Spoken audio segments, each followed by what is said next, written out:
Welcome back, everybody, to the Thrive Co-Living Communities YouTube podcast. Always a mouthful, and it's a challenge to get it out every time. Glad to have you back here on YouTube and on your favorite audio podcast stations. I'm pleased to have as a guest Marc Savadogo. How's that? Pretty close? That's good. Savadogo. Yeah, but same thing. Savadogo. Yeah. Savadogo. He's an architect currently living outside of Toronto, but he is from Southwest Africa. West Africa? West Africa. And I'll let him tell you a little bit about his background. And he's got some of the same concerns that we do about affordable housing, housing in general, co-living.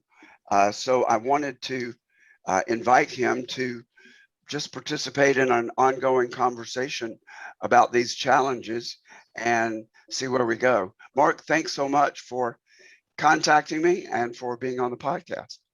Thank you for having me, Mark. Thank you. Mark to Mark.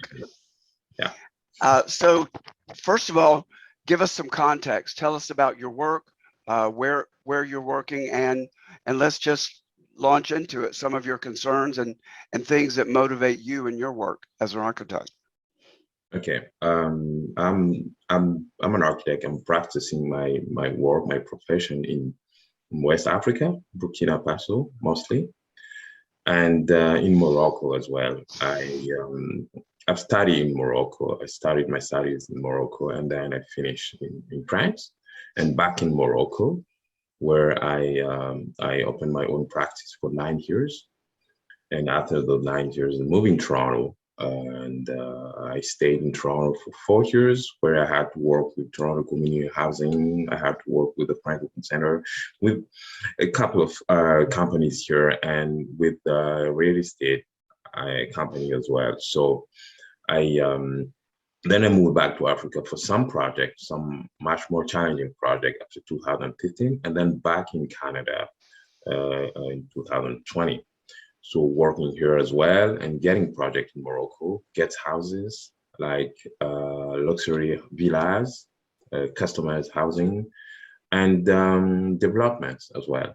A lot of proposal, a lot of competitions, and that's what I'm doing right now. And I've been implementing something else using recycling shipping containers to build as well. That is something that I've been working on right now, like extension modules to make sure that people, when they want an extension of their backyard as an office or as a room, it's easy to have and very well made and delivered on site.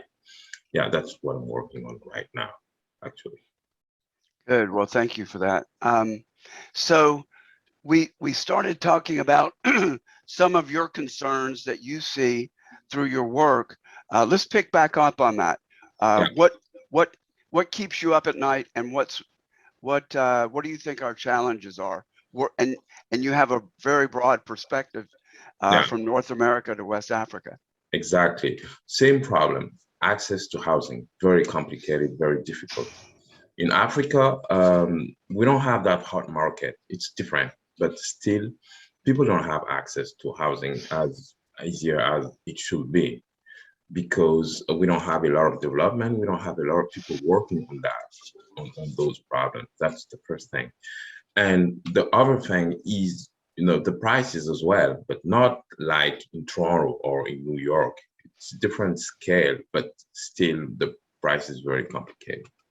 For me, the main problem is that people kind of approach the housing problem with the private property way of having it, which is very complicated because everyone, when we take the population of the earth, we cannot, everyone can have access to a private property right now. It's not possible. So let's think it differently, think it in group, think it like in a sharing type of housing. That's why I like the concept that you launched and you've been working on. And that's why we've been talking today. So that's why I did connect it to you as well. And having that approach where you are kind of making sure that people have a full and very easy access by that way of providing housing is very interesting, and I think it's going to be the main way of providing housing tomorrow. We can stand providing private property to everyone like what we do right now. It's very complicated. The market is very hot in North America. It's very expensive. We all know the prices of the houses like that have been built. When we compare it to the prices when it comes out in the market, it's just insane. That's what I want to say. And so what aspects of the Thrive concept grabbed your attention the most and The, the, resonated? the sharing aspect, that's the most important thing for me. The sharing aspect, the fact that it's a little community where people are invited to connect. They're invited not to stay alone. They're invited to live. It goes much more than housing. It goes to how we think living together and thriving in a community where we help each other, we help the elder people. In that type of housing, it's very simple. No one will be sent to the retirement housing anymore because it's solving that problem like directly. Because those elder people are going to stay in those community and they're going to connect with everyone everywhere. So that is the big thing that attracted me in the concept. Is this similar to maybe earlier generations in West Africa with that's more of a communal? Is there a history of a more communal model, multiple generations living together and sharing together? Or is it, do you have a history more of individualism in terms of living? What is there anything in West Africa that in the history, and I know every country is different there, but is there some continuity that this concept has with the past? Absolutely. In West Africa, when you go to in the rural areas, people live that way. You know, they're sharing the space. It's a common space that is shared, and they help each other and they live together. There's no area where you see private housing and where you see the elder people in some other development living together separately. No, people are bound together and they live together and they help each other. But the only problem is that with like nowadays, I'm talking about history, I'm talking about how the culture is in the very recent past.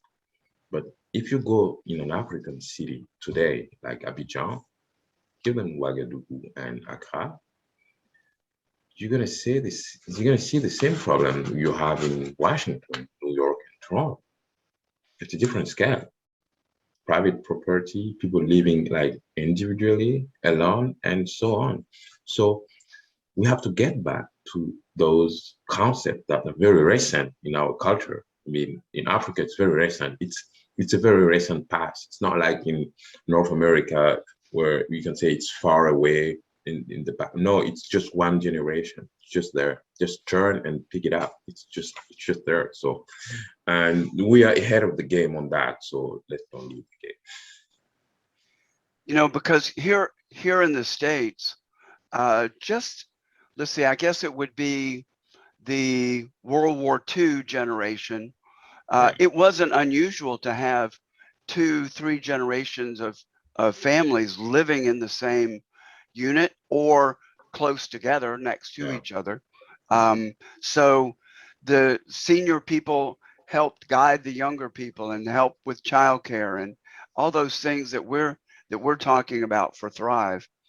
What about um, in in West Africa, in Morocco? Are you seeing some of the same trends that we're seeing in the West around technology, isolation due to technology, and are we seeing some of those same trends um, there? Yeah, we have those one. It's a very minor at the minor scale, at a very little scale, but we're heading to that. because those countries are very connected right now with technology and the internet and everything. People are picking up from Norway, from New York, from yeah. There's no more like boundaries, but still, the state of development of those countries make it very difficult to move like very quickly towards that trend. So we still have a chance to get back to something that's much more resilient. So, And the technology is mainly on the phone, I think. it's on the phone mainly because it's the cheaper and the most accessible to everyone. It's mainly on the phone. So Right. working on getting like the very better network and everything to have it, accessible, but still it's on the phone. Before we go back to housing and community and that sort of thing, have you been following Elon Musk's Starlink project? And what do you think about the potential impact of bringing the internet to far-flung villages that have no technology or very little technology, and bringing the internet there with his initiative? And then internet, I'm not going to go deeper in that concept because I don't really understand it yet. I have just a very light idea on that, but I know that the internet is a tool. It's a very powerful tool. You can use it in the right way or in the wrong way. It's up to you. So, and bringing the internet to those people, to everyone, is necessary. We have to have access to that because it's just like going to a library. You can't tell people don't go to the library. You have to tell them go to the library, but don't pick any kind of books, or make sure that you're reading the right books. Same thing with the internet. So, And I'm also related to that, and I promise we'll go back. Khan Academy, Sal Khan, bringing coursework from elementary math to organic chemistry, to me is just fascinating to be able to bring education free for anyone who has a smartphone and an internet. It's just very exciting. So something that I have discovered just in the past month or so that is really intriguing me about possibly incorporating into Thrive is Boxable, Boxabl. Are you familiar with what Boxable is doing? no. Okay. Well, I've actually wanted to do a podcast about it, so this gives me an opportunity to share it with you. Okay. So Boxable is a young company headquartered in Las Vegas, and they are working on the problem of affordability for housing as well as sustainability in construction. And they point out that construction has been done in the same way, basically stick building. Hold on, let me get a drink. And attempts to make it modular and factory produced have been attempted over the years without much success. So they worked at developing some new materials to take the studs, the wooden studs, out of residential construction, which is a source of heat loss, of course. And they've got foam wall panels. And another problem with manufactured housing is the transportation, the logistics of getting it from place to place. So they developed a model that is their base model, a casita, is a 20 foot by 20 foot footprint, a box, but it collapses into an 8 foot by 20 foot footprint, so that it can be easily transported without wide load restrictions on the highways. And it opens up, and it's it's a 450 square feet, I think, roughly. It's got a kitchen, with a full-size refrigerator, a little eating nook, a bathroom, a living room, and a bedroom. Very concise. It opens up and can be installed within an hour, hooks up to utilities similar to the way you would hook up a camper in campgrounds. And they're working on that as a base model. And the price of that is $50,000. Fully, that excludes transportation.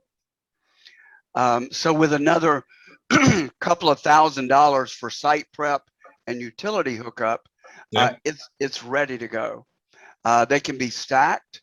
They're working on other modules, a bedroom module that can be attached to it.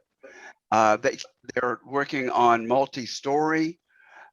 So, you know, our concept had been to build condos, 1 and 2 bedroom condos around the perimeter of a big box, a Walmart, abandoned Walmart, for example.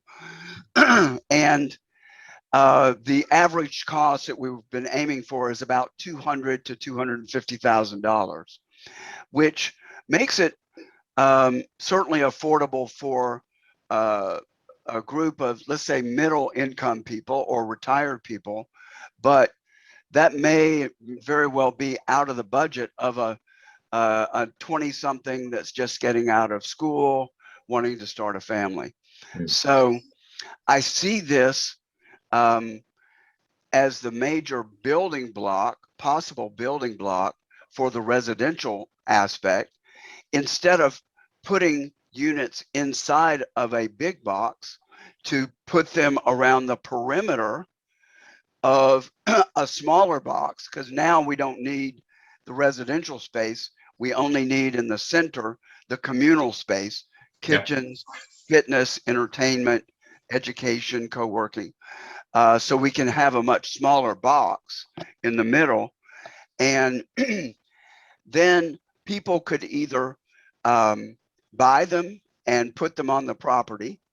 And that way, if they don't like the Thrive concept, hopefully we have them in multiple areas of the country. They could move it to another one, or they could just take it or pull it out and take it away. Yeah, that's great. Yeah, that's great. It looked like a trailer camp, but in a very much more developed way. Yeah, I understand. That's very nice. It's a good concept, actually. And they could be stacked, so you could still get. We're looking at a new property in St. Petersburg Beach, Florida, and it's about a mile from the beach. It was an abandoned. It's an abandoned grocery store. It's in an area that is removed enough from the metro, the most of the population, because it's near the beach. I don't know that it's been empty for about 4 years, so I don't know that it can support itself as a grocery store. So if you put the boxables around the perimeter and then use the parking lot to build another rectangle with a pool, dog park, all the communal types of things, then you could have 2 areas. People could choose either to live around the central communal area, or they could live around the pool. And this particular property is very interesting to me because surrounding it, and I mean immediately around it, is a community center with a pool, Olympic-sized pool, fitness center, gymnasium. There's another little center that has restaurant, CBD, medical marijuana dispensary, meditation, acupuncture, sort of a holistic health, and it has co-working. There's a brew pub on another corner of this property, and 2 other restaurants. So I see it as a place that we could, you know, originally in the concept, the thought was that we would build it and they would come. But with this particular concept, we might even be able to lease the property with an option to buy. Yeah. and invite people to come ahead and move there and build around the box. And with very little renovation, make the box workable. I'm thinking about movable walls so we don't have to define the spaces in the box as rigidly, and invite people to come. We could rent them, buy, purchase, and rent the boxables, or people could bring their own. Boxable. And the mortgage on I'm going to stop in a moment, I promise, but you see, I'm really energized about the concept. Yeah. The mortgage on a $50,000 boxable plus installation was estimated to be at $250 a month. So for, let's say, $500 for a co-op fee that people would pay to, in this particular scenario, they would pay, we would come together before we fully develop the property and start the experiment of community living and involve everyone that's living there in the planning of it. And let's say we had 100 units, and I think I haven't measured it out, but let's say we did that. Then we're talking about $50,000 a month in revenue that we could begin to build the property and let the residents decide, okay, do we want a pool first or do we want a dog park first? Do we have dogs? What do we want? And involve everybody in the planning and execution of it rather than building it and having people say, oh, well, I really don't want a basketball court, or nobody does. So you build it with the priorities of the residents and the members in mind. So let me stop and have you comment on some of the aspects of what I shared. Yeah, that's the best way to keep people to keep people there and to keep them involved in the project. You know, if you involve them in the project at a very early stage, then they will be part of it. They'll be fully part of it. So that's a brilliant idea. I think it's good. It's nice. I know Casita because I came across Casita. They're from Texas. Am I right or wrong? Say it again. Casita. I know Casita. Yes. They're from Texas. I came Okay. across it a couple of years ago, and I know those modules. And yeah, I've seen them. So very interesting, very interesting. That's a way to do that. I've been working in Burkina on my own building where I did stack like a 3 story of containers, 3 layers of containers. I'm doing it differently because in my country, the biggest problem is how you make sure that you're isolating the container. You're making sure that the sun doesn't hit the containers. Otherwise, no one can live in there. So we just stack it as a structure and wrap it up with, concrete blocks like that. I make on the side, and it gives something else. So it's a project ongoing right now. So it's not done yet, but the structure is there. The containers are stacked already, so you can see the structure there. So I work with that, with those containers as well. That's very interesting. And the fact that you want to involve people at the very early stage is very interesting. Getting them it's not a trailer camp, it's much more developed than that.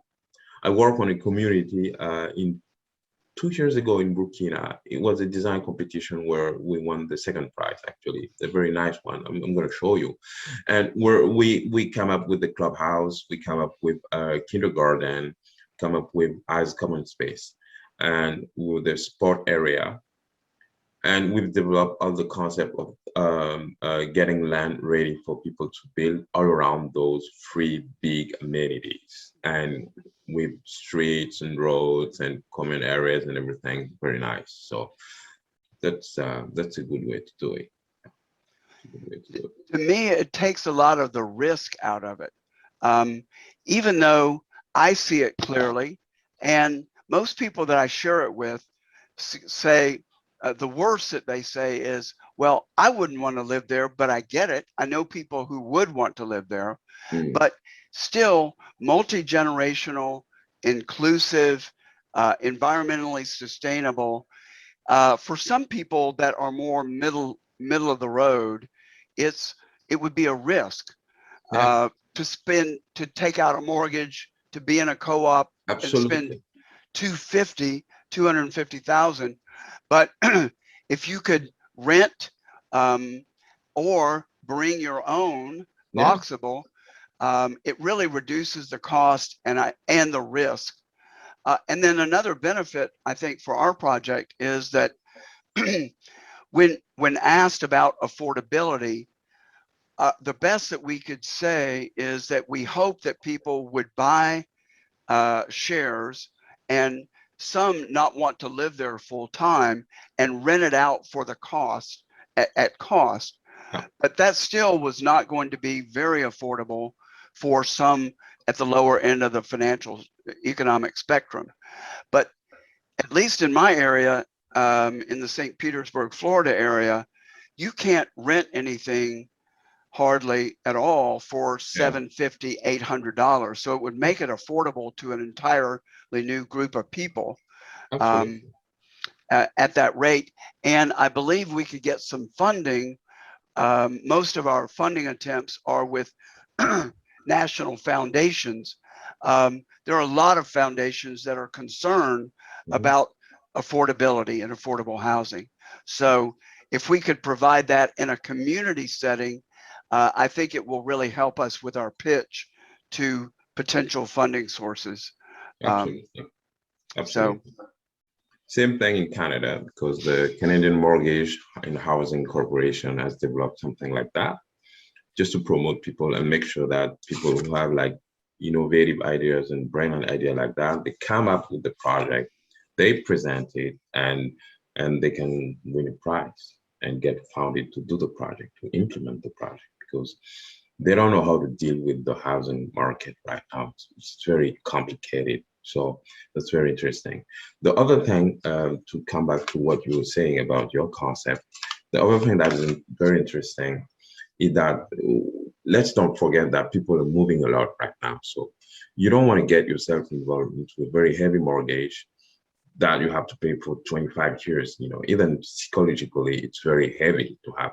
If you get involved into something that's much more lighter, where if you want to move, you can just take it and move, or you rent it. It's very easy. People are going to do it like very quick because we're moving a lot. Like take my case, for example, my example. I've been moving a lot, working all around, and it's good to have an investment to have somewhere or two houses. But if I can get in some areas instead of having a house that you have to maintain and very complicated thing, if I can get a little spot like that, I will go for it.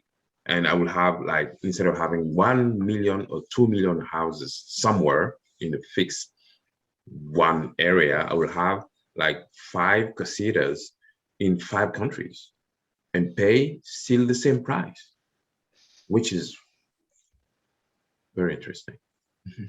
um, they have their first client uh, reportedly is a very famous client. Elon Musk Yeah, supposedly lives in a casita at SpaceX. He's sold his last major property. yeah, And now I don't know where his partner and kids live. Probably not all in a casita at SpaceX, but they're they are even speaking with him about eventually providing housing to go up in SpaceX and to go to Mars. So they're in conversations with him, which is encouraging to me because the manufacturing process that they've designed, they're building their first plant, their first manufacturing facility in Las Vegas right now. I just watched a webinar. It looks like they won't have any sort of production volume until next year about this time. Um, and their growth model um, is to either franchise or sell, um, have manufacturing plants all over the place. yeah, But if I'm encouraged that they're in connection with Elon Musk, because A, he has the resources to help boost them quicker, and B, he has the manufacturing know-how with Tesla to be able to help them ramp up a lot faster. They seem to be getting a lot of traction. So Oh, um, okay. uh, just in the last few months. Yeah, that's So, perfect. I'm going to try to get some much more information about that project because I knew Casita maybe before Elon Musk because 2 years ago it was already on Casita and I went there. So I'm going to look again. Could be very interesting. Could be well, very and it's just to give you and the others reference, it's Boxable, Boxabl, no E, .com. And there are lots of videos on YouTube showing them being assembled and that sort of thing. Let's move and talk about, and there's still a connection to be made with Boxable on this, but let's talk about your thoughts about sustainable construction, energy efficient construction. Um, what talk about your thoughts and your proclivities around energy efficiency? okay. Yeah, that's a very interesting topic. And what I do, like right now in my work, is try to recycle as much as possible when I work. Like when I use those modules, modular construction for me is going to be tomorrow's architecture. It's going to be tomorrow's. It didn't start today. It started like a long time ago in the 70s, in the 60s, even in the 50s. We've seen architects, like very brilliant architects, developing those type of models already with those glass houses, with Mies van der Rohe, with all those well-known architects doing that. So now it's coming because we need it. So recycling those modules and making sure that they can shelter people is very, very, very important. It's part of the discourse on energy efficiency and the fact that you're reducing the carbon emission and everything. That's very important. And after that, when you build those things with those recycling things, you have to make sure that you don't spend money, a lot of money to heat or to cool it down. So the material you're going to choose, the orientation of your house, and what you're going to put as a canopy. Canopy is that brings a lot of things in housing. Let's say in those very hot countries like my countries, you shouldn't build a house if you don't protect it. Protecting a house is maybe you gonna make you save a lot of money, and those canopies very, very, very cheap to do. You have that very light structure, and you can let those light structures being colonized by plants. And that's it. And you have those rampant plants that grows like very quick. It's gonna make you a forest like in no time. So this approach into construction is very interesting. So orientation, the fact that you're introducing the nature in the building, like a lot of greenery and everything, it's contribute to that. It's contribute to the fact that you don't have that area in those cities where it's very dry, you don't have plant, and where you have sort of an island of a very hot space and where people can live. So we have to build thinking, recycling, thinking, energy consumption, lower it at the maximum, and introducing nature and landscape. I know an architectural company in Texas, in Austin, called Lake Flado. And Lake Flado, if you Google them, it's a very nice architectural firm. Why? Because they don't design a house if they don't design the landscape. On some houses, they even start by the landscape. So if you do that, you can miss your house.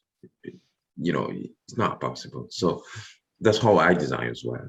Sometimes I start with that, and yeah. So that's what I think about energy efficiency and. You know, you mentioned that you're dealing with a lot of very wealthy people in Morocco that are building luxury villas.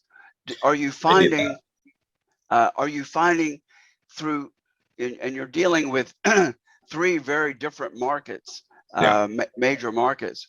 Are you finding people to be more open um, more sensitive to environmental and energy efficiency concerns, or um, in the past, and I started out working in solar energy back in the late 70s in the U.S. And an irony uh, of solar is that when people can most afford it, they're the least interested in it, and when they need it the most, they can they could not afford it, Yeah. because because you're producing hardware that is actually generating energy. It's always more expensive to put solar panels, uh, even orientation of glass, Yeah. and storage for passive. So are you finding people in general more open? Are there certain categories that do seem more sensitive to it because of global warming? What are you finding? Um, uh, for me, when I look around, it depends on the level of education, mostly. Whether they have money or not, if they're not educated, it's very complicated to let them understand that they have to go through that path. I have very wealthy clients who have money and they don't even need to go through energy consumption, but they do it because they think they think that's the best thing to do, and they think that we should all do that. And I have some people who they don't have a lot of money, but they won't do that because for them it's not the right way to go because they're not educated because they don't know. They simply don't know. So it's yeah, that's it's the level of education. The more people are educated, and the more they are able to get those ideas and to implement them. By the way, back to Boxable, they're now testing the R value of them, but they're very tight. They're well insulated with foam. Yeah. Um, there's not a lot of air. They are cooled and heated with a mini split, which is very efficient form of heat pump, as you Mhm. know. Yeah. Um, they have small water heaters. I don't think they're using the on-demand water heaters, which I think it was because of power surges that's needed to heat that water that fast and in that short of a Mhm. distance. Okay. Um, but that could help. And they are already preparing to work with Tesla on the implementing a power wall and solar panels on the roof, uh, power wall on the side. So um, I forget what they said the price was, but it increases the price significantly. But still, they could be put in an area with no utilities and be totally self-sufficient. Mm. Um, so we would offer that option to people as well, or they could get it directly from Boxable. Perfect. That's nice. Um, what are some of the other things um, that motivate you or keep you up at night as an architect, dealing with these sorts of problems? Um, what just share some of your other musings. Yeah. An holistic conception of housing, for example. I've watched a podcast you had with a guest not a long time ago, and you were talking about permaculture. And that's very interesting. You can't do those kind of community if you don't talk about those things because it goes together. The people are going to live together. If you have a very healthy psychological life, mental life, they have to have a very healthy physical and in a nutritious way life as well, and a better way to approach nature and a better way to grow food, a better way to consume. So and it's not only building houses, but it's about building communities. And I think that way of seeing things is much more better than only building houses. Just build a community. Absolutely. And the whole concept of permaculture, I've lived in the country I had a place in the country and grown my own food and done the gone back to the land. And the term permaculture, somehow I missed it. But Yeah.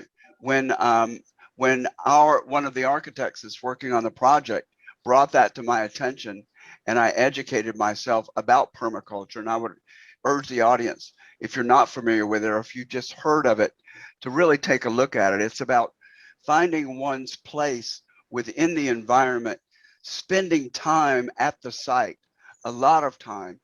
Some of the authors of books that I've read said that you should go through an entire year so that you see all of the seasons Yeah. and see where the sun hits and where there's shade, and just be put yourself on the land and in the environment, so that you can build harmoniously with the environment.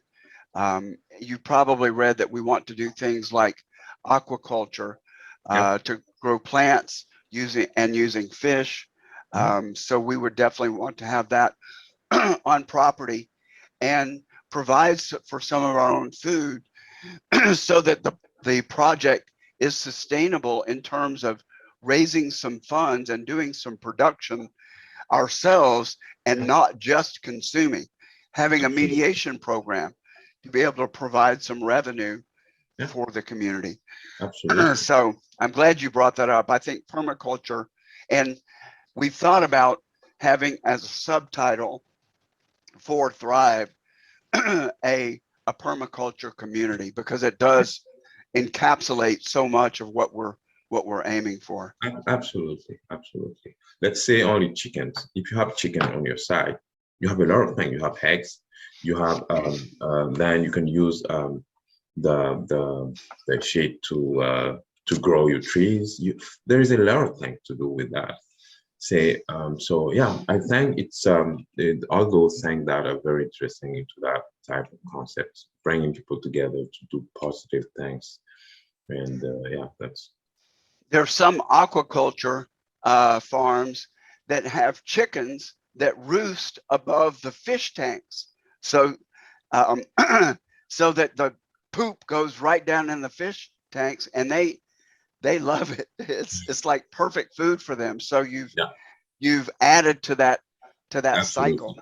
Yeah, that's good. That's good. But that have to be mixed with some other processes because it shouldn't be too much because nature is made differently. That's why I love permaculture because if you go to permaculture, for example, you're gonna see that they will tell you don't grow only tomatoes because you know those tomato trees maybe they need something else to be healthy, to be good. Maybe they need some onion on the side.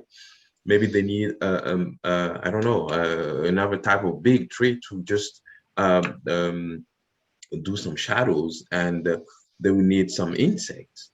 It's all the mix of that that make it like very interesting. The fact that you make, you need everyone here in those kind of things. Permaculture is very inclusive into that. That's why I love it. I really love it. And balance, finding And that balance. balance, finding that balance, make sure that everyone cohabit and coexist, and this is the best way to do things because we don't. Science is very evolved, but we still didn't get maybe 95% of the connection that you have between those plants, those animals, and us. There are a lot of things we're not seeing that are kind of happening. So getting them together is good. One analogy I really like, is that, and it speaks to this problem of humans and the way we treat our environment. Is the analogy is that we are like fingers on a hand, humans, that we feel like we're these individual fingers just running around, and that we have no connection to the hand. Mhm. So that's why we trash our environment, um, harm each other, because we don't understand that connection. And Yeah, I think permaculture really reinforces we are all connected on a very, very fundamental level. Um, I don't get religious very often, but Jesus said, love thy brother as thyself. And maybe what he meant was because thy brother is thyself. and that, Absolutely. That's that it. we're Absolutely. And to come back to recycling, I was listening to a podcast in my morning walk in the morning. I heard a very funny thing that I have to bring to you. Very, very funny. They were talking about Rembrandt, that painter from Holland, and he died very poor. And at the time he was dying, they couldn't even buy a grave for him. They have to rent it for 10 years. And usually, what they do when they rent for someone after 10 years, they remove the bones and they scratch it down to make building materials. I mean, it's that recycling thing started like a very long time ago. They could crash it and put it somewhere or just throw it, but they're using it as a building material because it's very consistent. It's have a different consistency. So they were all already doing it in the past with very famous painters. So yeah, we about have to that. do it. So, well, before we wrap up, and I feel like we're about ready to wind down, if people would like to reach out to you Yeah, to discuss some of these things or to engage your services, yeah. um, do you have a website? Give us the best way to contact you, and we'll put that down in the show notes. Okay. I don't have a website yet, but I have my. If you Google my name, you can go to my LinkedIn page where you can see quite something on my work, on my background. And on YouTube, I have a couple of videos as well on project that I did. So if you Google my name, you can see what I'm doing. And what else? My email. That's a very direct way to connect to me. And Go ahead and go ahead and give that. mndesignmaroc at AOL.com. mndesign like DESIGN in one word, mndesign Maroc at AOL.com. Got it. Yeah, that's So my email. So please feel free to reach out to him. You see that Mark is into permaculture, environmentally conscious design, community living. And I certainly hope that we can continue a conversation um, and, and involvement and have you involved in our project as well. Yeah, So yeah, I would like to. I would like to. I We can really talk about appreciate. that. We can talk about that later if you want. No problem. Absolutely. So, Mark, thanks so much for reaching out and for having this conversation today. Let me say goodbye to our guest. You can catch us on YouTube, on any of your podcast stations. If you'd like to support the concept, we absolutely would appreciate that. Down in the show notes are the different ways that you can contribute, not only to the podcast, but to the Thrive concept and help us make this a reality. We're moving and we're continuing to do what it is that we plan to do when we have our facility or one of our hopefully many facilities. And that's just have these conversations to educate ourselves about different aspects of co-living, as well as bringing people in who have interests and passions in multiple areas. So you'll see a wide ranging group of podcasts, business passions that people have that are sharing. We had someone in Kentucky that is a bourbon aficionado, and he shared his passion for bourbon spirits. And so we've got all sorts of people that we're bringing in, and that's exactly what we'll do when we have our communities is bring in resources that we know or hear about to share their knowledge, their passions, and just help all of us grow and be the people that we want to be. So again, Mark, thanks so much. And thank you, everybody. And we'll see you on the next podcast. Thanks for joining us for another great episode of the Thrive Co-Living Communities YouTube podcast.